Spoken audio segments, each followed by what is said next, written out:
नमस्कार, मेरा नाम विनीत त्रिपाठी है और आप नव भारत टाइम्स देख रहे हैं। खालिस्तान जिंदाबाद, अलग खालिस्तान लेकर रहेंगे जैसी आवाजें बुलंद हो रही थी। खतरा पहले से ज्यादा गंभीर था। पहले पाकिस्तान टूटा, अब पंजाब को तोड़ने की कवायद शुरू हो चुकी थी। पीएमओ में दिन रात मीटिंग होने लगी। पंजाब में आए दिन हिंसा, कहीं रास्ता जाम, कहीं खालिस्तानियों का उपद्रव। आम जनता बेहाल, करे तो करे क्या, किसी के कुछ भी समझ में नहीं आ रहा था। ये बात दशकों पुरानी है और लगभग 80 और 90 के दशक की है। लेकिन फिर अभी क्यों? सवाल आपका जायज है। खालिस्तानी शब्द कोई नया नहीं है, गाहे बगाहे सुनाई पड़ता रहा है। आज इसकी चर्चा इसलिए हो रही है क्योंकि पंजाब के 2 संसदीय क्षेत्रों में खालिस्तान समर्थकों की एक तरफा जीत हुई है। जेल से चुनाव लड़े खालिस्तान समर्थक अमृतपाल सिंह और इंदिरा गांधी के हत्यारे के बेटे सरबजीत सिंह खालसा की जीत हुई है। ऐसे में सुरक्षा एजेंसियां भी सतर्क हो गई हैं। 80 और 90 के दशक में जिस तरह से खालिस्तानी आंदोलन ने पंजाब को अपनी जद में लिया, वो सोचने मात्र से रूह कांप जाती है। और अब 2024 में खालिस्तानी समर्थकों के प्रति लोगों का इतना प्रेम और विश्वास क्यों बढ़ता जा रहा है? 1980 और 90 के दशक में पंजाब में उग्रवाद के दर्दनाक दौर से गुजरा था। बेशक अब खालिस्तान आंदोलन पूरी तरह से दम तोड़ चुका है, लेकिन इसे दोबारा हवा देने की भी कोशिशें की जा रही हैं। पंजाब की लगभग सभी सीटों पर खालिस्तान समर्थक सिमरनजीत सिंह मान की तरफ से जो उम्मीदवार खड़े किए गए थे, उनको कई लोकसभा क्षेत्रों में अच्छे खासे वोट मिले हैं।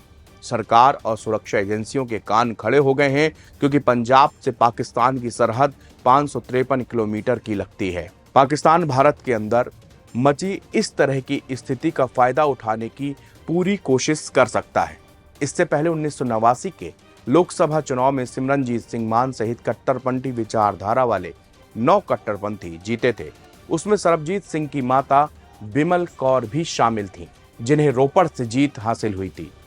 कट्टरपंथी अमृतपाल सिंह ने खडूर साहिब संसदीय सीट से अपने सबसे निकटतम प्रतिद्वंदी कांग्रेस के कुलबीर सिंह जीरा को 1,97,120 मतों के अंतर से हराकर पंजाब में रिकॉर्ड जीत दर्ज की है। फरीदकोट में सरबजीत सिंह खालसा ने आम आदमी पार्टी के करमजीत सिंह को 70,053 वोटों से हराया है। दोनों ने पहली बार चुनाव लड़े थे। दोनों कट्टरपंथी नेता और खालिस्तान के प्रबल समर्थक माने जाते हैं। 1947 में देश विभाजन का दर्द झेल चुका था। अब देश का एक और हिस्से में अलगाववाद की जड़ें मजबूत कर रहा था। ये वक्त था 1970 का। इससे पहले इसका बीज पड़ चुका था, मगर इसको हवा मिलनी शुरू हुई 1970 से। 1967-1969 विधानसभा चुनाव में अकालियों ने कांग्रेस को कड़ी टक्कर दी। राजनीति में इंदिरा गांधी की एंट्री हो चुकी थी। 1971 में भारत पाकिस्तान का युद्ध हुआ और पाकिस्तान के 2 टुकड़े कर दिए गए।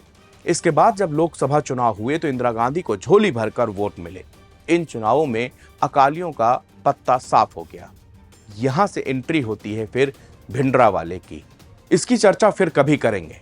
लेकिन खालिस्तानी आंदोलन, ऑपरेशन ब्लू स्टार और तत्कालीन प्रधानमंत्री इंदिरा गांधी की हत्या और इसके बाद सिख दंगे, इतिहास इन शब्दों का चश्मदीद गवाह रहा है। पंजाब के लोगों ने इस दंश को झेला है। पंजाब के लोगों ने हर बार इस देश की आन बान शान के लिए प्राण न्यौछावर किए हैं। पंजाब का इतिहास क्रांति से भरा रहा है। अंग्रेजों, मुगलों के खिलाफ अनगिनत सिखों ने शहादत दी है, लेकिन चंद लोगों के कारण पंजाब धधकता रहा है और इसकी सिसकन को पूरे देश ने महसूस भी किया है।